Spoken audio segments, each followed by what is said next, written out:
Doctors insist wife pull plug on husband. She kisses him, then covers his trach.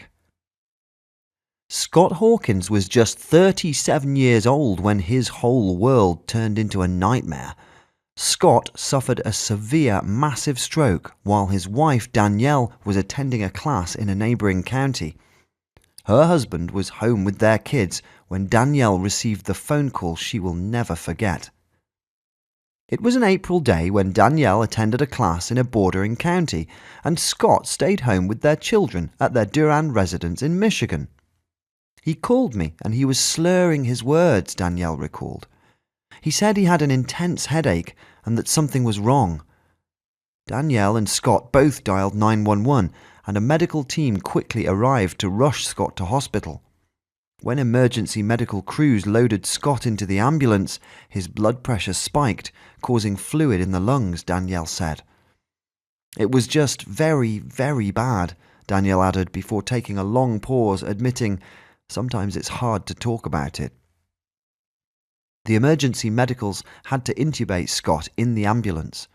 When the couple arrived at the hospital, doctors encouraged Danielle to call the rest of the family members. She was told that her husband would probably not make it through the night. His oxygen levels were in the 60s and 70s. They told me they should be above 90, Danielle said. Scott had suffered a burst arteriovenous malformation aneurysm near his brainstem. The aneurysm, which had been with him since birth, caused a stroke. When the surgeons attempted to stop the bleeding in his brain, Scott tragically suffered a heart attack during the procedure, according to Health Beat. They lost him for a few minutes, Danielle said. He had loss of oxygen because of that too. A week after the procedure, Scott remained unable to respond or follow direction. Doctors told her at this stage he was probably never going to wake up. Danielle was told that her husband would likely never regain consciousness or function normally ever again, let alone ever be able to kiss her or tell her that he loves her. They told me to let him go, Danielle said, but she refused to believe their devastating prognosis. And Danielle knew something even the doctors didn't know, the strength of Scott's spirit. Instead of pulling the plug and saying farewell, Danielle leaned over to kiss her dying husband. As she put her lips to his lifeless body, she felt something she never expected. Scott kissed her back.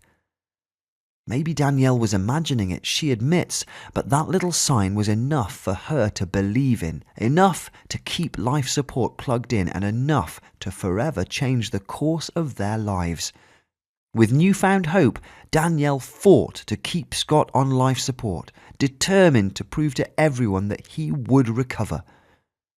Her belief in Scott was slowly returned in life function. After 5 weeks in pulmonary rehabilitation, Scott no longer needed a ventilator. That's where I started proving to everyone that he could recover, Danielle said. He's a musician, so I would bring in thumb guitars. He would flick the notes. Doctors said it was just a reflex. I told him to change the notes, and he did.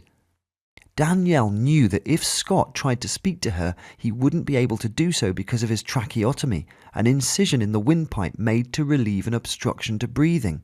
But, in a leap of faith, Danielle covered the surgically created airway in Scott's neck, and he started talking to her.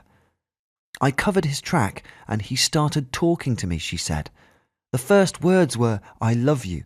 The second, "Get me pain medication." Then, when the doctors asked him, "What are you playing?" he said, "An instrument." The doctors started to believe in us. With this indisputable proof of his will to fight, doctors finally started to believe in Scott. Soon he was transferred to Spectrum Health's rehab and nursing centre. Scott arrived there in an ambulance and spent 6 days a week in rehab for the next 16 weeks. Therapists and doctors used music therapy and instruments, often in co-treatment with speech, occupational and physical therapies, to help Scott regain strength and coordination. Finally, after 16 weeks, Scott was going home, and he was going to do it on his own 2 feet. He went in on a stretcher, only moving his right hand, and he left walking with a walker with one hand in the air saying, "Rock on," a thankful Danielle said. Danielle praises the staff at Spectrum for Scott's speedy recovery. They started talking to Scott like he was there, Danielle said, remembering how the rehab staff fueled the hope she had all along. Also, Danielle never left her husband's side.